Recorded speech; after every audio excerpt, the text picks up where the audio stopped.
Have you ever had one of those conversations that makes you suddenly rethink something as simple as food? Like when someone casually says, "Oh yeah, I eat beets every day because they help with erections," and you're left staring at your salad, wondering if you've been missing out on something big. It sounds strange at first, maybe even funny. But underneath that comment lies a surprisingly interesting scientific truth. Beets, along with other nitrate-rich foods like leafy greens and arugula, have a direct impact on something called nitric oxide. And nitric oxide?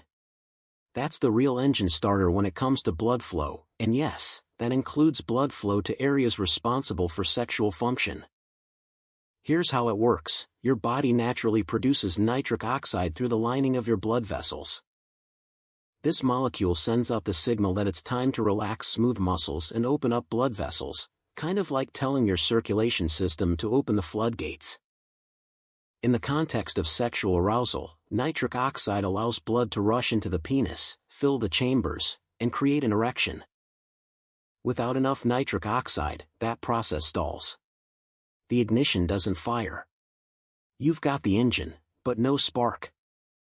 This is why people talk so much about beets.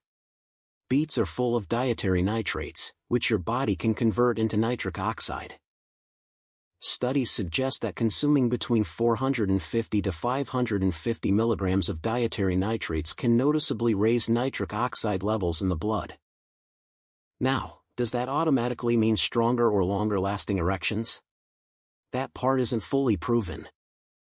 The science is promising, but there's no direct line yet between beet salad and bedroom performance.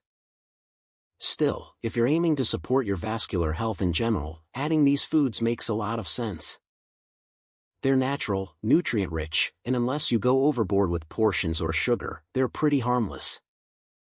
But let's shift gears, because sexual health doesn't just revolve around one gender or one issue. A lot of people ask about vaginal estrogen, what it does, whether it's safe, and when it's worth considering. Vaginal estrogen is typically used in situations where estrogen levels have dropped significantly, like after menopause or during breastfeeding. When estrogen plummets, the tissues of the vulva and vagina change. They thin out. They become drier, more fragile, and more prone to pain or infections. It's not just uncomfortable, it's disruptive to quality of life and relationships. That's where vaginal estrogen steps in.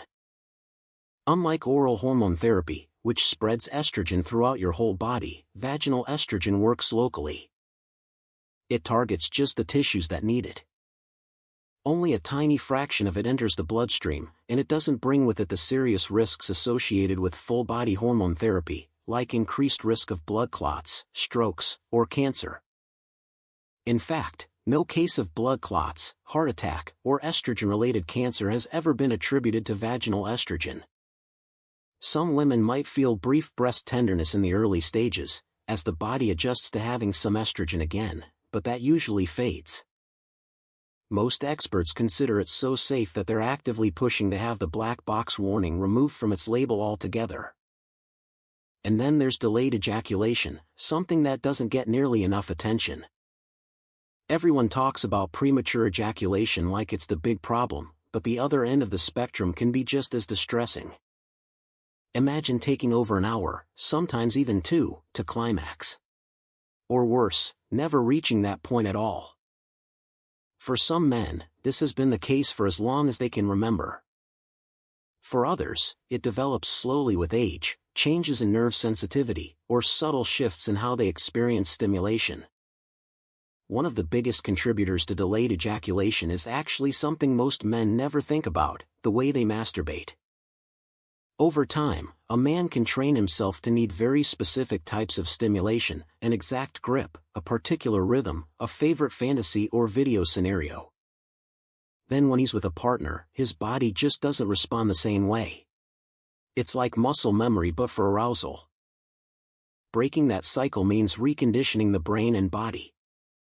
That might involve changing up how one masturbates, or even taking a break entirely to reset the system.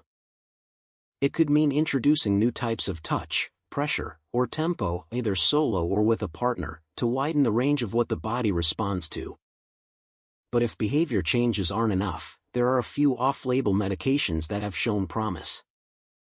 One is bremelanotide, a drug that acts on brain receptors to boost sexual desire. It's approved for women with low libido but has been found to work for men too, particularly those who struggle with delayed ejaculation. Another is oxytocin, the same hormone linked with emotional bonding, which can stimulate brain pathways tied to orgasm.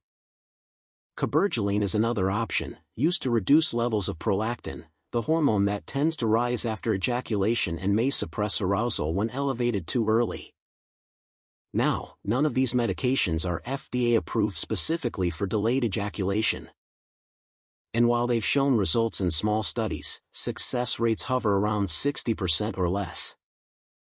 So they're not magic bullets, but for someone who's tried everything else, they can be part of a broader plan.